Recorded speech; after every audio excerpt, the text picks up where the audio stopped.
Hola, hoy vamos a ver la segunda unidad de biología que corresponde a microorganismos patógenos. Para empezar, vamos a definir como microorganismo patógeno como todo aquel organismo que sea capaz de provocar una enfermedad infecciosa en un hospedero. Y patogenicidad vamos a definirlo como la capacidad de este agente infeccioso de producir una enfermedad en un hospedero susceptible. Esto va a depender de su capacidad de adherencia, multiplicación y mecanismos de escape de los microbios a las respuestas del hospedero. De acuerdo al tipo de células que los conforman, los microorganismos patógenos pueden ser procariontes como las bacterias o eucariontes como hongos y protozoos, o considerarse organismos al límite de la vida como virus y priones. Bacterias. Las bacterias son procariontes unicelulares con un tamaño que fluctúa entre 0,3 y 5 micrómetros. La mayoría presenta una pared celular compuesta de peptidoglucanos, el cual es un polímero de polisacáridos con péptidos que forma una red que rodea a la bacteria. Algunas utilizan flagelos para moverse, y en un ambiente favorable se reproducen muy rápidamente por un mecanismo sexual denominado fisión binaria. Su capacidad de adaptación y patogenicidad están ligadas a procesos que aumentan su variabilidad genética, como pueden ser las mutaciones y recombinaciones genéticas. Estas últimas son procesos por los cuales las bacterias incorporan nuevo ADN proveniente de otras bacterias y bacteriófagos. Estos cambios genéticos también son responsables de la resistencia a los antibióticos que desarrollan algunas bacterias, prolongando la infección a pesar de que el hospedero esté en tratamiento. Criterios de clasificación de las bacterias. Las bacterias se pueden clasificar en base a diversos criterios, como pueden ser según su forma, encontrando los cocos, que son esferas que son más resistentes a la desecación, bacilos, que son formas alargadas, que tienen una mayor área de superficie para absorber nutrientes, y espirilos, que son hélices que pueden moverse con mayor facilidad en los fluidos. También pueden clasificarse según su lugar de residencia en el hospedero, encontrando bacterias intracelulares facultativas que se multiplican en el medio extracelular y escapan a los mecanismos de defensa escondiéndose dentro de las células, bacterias intracelulares obligadas que solo pueden vivir y multiplicarse dentro de las células del hospedero, y bacterias extracelulares que solo viven y se multiplican en el espacio intercelular. Pueden estar en el tejido conjuntivo, vías respiratorias, intestinal y sangre. El tipo de respuesta inmunitaria empleada para eliminar a las bacterias dependerá de en dónde éstas se alojen. También pueden clasificarse según su reacción a la tinción de Gram. La pared celular de las bacterias presenta estructuras que interactúan con los mecanismos defensivos del organismo cuando logran ingresar en él. Las diferencias en la organización de la pared celular de distintos tipos bacterianos quedan en evidencia al emplear la tinción de Gram. La pared celular de las bacterias Gram positivas se tiñe de color violeta con la tinción, mientras que las Gram negativas no se tiñen y se ven rosadas. Las bacterias Gram positivas tienen en su membrana una capa gruesa de peptidoglicano. En cambio, las bacterias Gram negativas tienen una capa muy delgada de peptidoglicano, pero sobre ella presentan una membrana plasmática externa, la cual ayuda a que la tinción de Gram no haga efecto en ellas.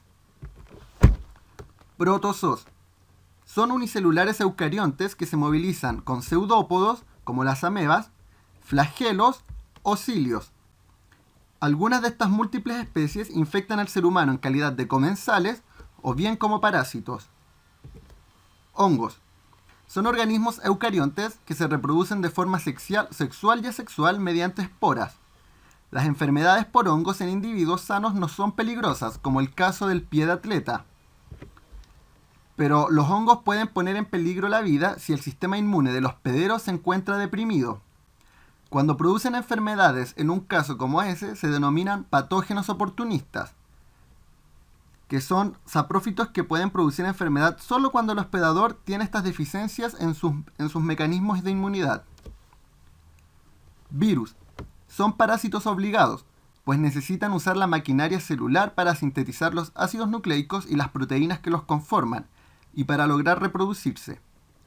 Pueden afectar a bacterias, plantas y animales para lograr su objetivo y por eso son responsables de una gran cantidad de enfermedades. Los virus están formados por una o dos hebras de ADN o de ARN, rodeados de una cápside y por un manto. Contienen las enzimas necesarias para copiar su material genético y para ensamblar las nuevas partículas virales. Acá tenemos dos formas de virus distintas, una con forma circular y otra con forma de cápside. Bueno, los ciclos replicativos son distintos cuando es lo que tienen que el material genético del virus corresponde a ADN, encontrando acá el ciclo lisogénico, que acá tenemos una célula bacteriana sana. Acá está el virus, el cual ingresa su material genético, se replica su material genético y su material genético se integra al material genético de la célula hospedadora para luego integrarse y hacer que el material genético de la célula hospedadora genere todo lo necesario para que el material genético del virus se replique. Y está el ciclo lítico, en donde el material genético del virus se destruye y hace que se replique dentro de la célula para luego, cuando se rompa la célula, salga una gran cantidad del virus. Y el ciclo de virus con ARN, el cual se verá con mayor detalle en el material complementario. Priones. Los priones son proteínas que normalmente están en algunos tejidos, pero cuya estructura está alterada y se han vuelto infecciosas, resistentes a la esterilización y a las proteasas. Se acumulan en las células, especialmente en las neuronas, y las destruyen. Son responsables de una gran cantidad de enfermedades, de las cuales hasta ahora varias están sin tratamiento. Como podemos ver acá, esta proteína, esta es la configuración normal que presenta, pero al estar en configuración alterada desencadena una enfermedad. ¿Cómo ingresan los microorganismos? Los patógenos bacterianos desarrollan la infección en 4 etapas. La primera se denomina adherencia, y en ella se une específicamente a receptores presentes en los epitelios de piel y mucosa. Luego viene la etapa de penetración, que es cuando ingresan en las células epiteliales o mucosas y se multiplican en ellas. En tercer lugar viene la invasión, en la que atraviesan las células y son transportados a otros órganos.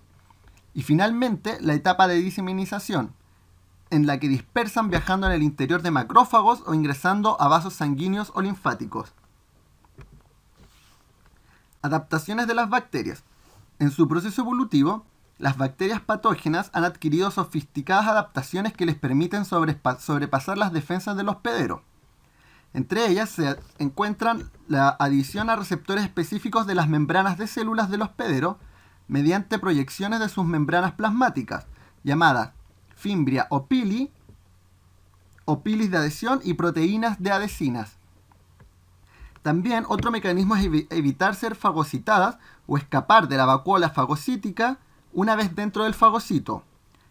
Impedir que se active el sistema de complemento, evitando que las capturen y su destrucción, y produciendo toxinas que afecten a los fagocitos como la streptolicina. Bueno, hasta aquí va a llegar la clase de hoy. En la próxima clase vamos a ver cómo el organismo se defiende frente a estos distintos microorganismos patógenos. Estudien.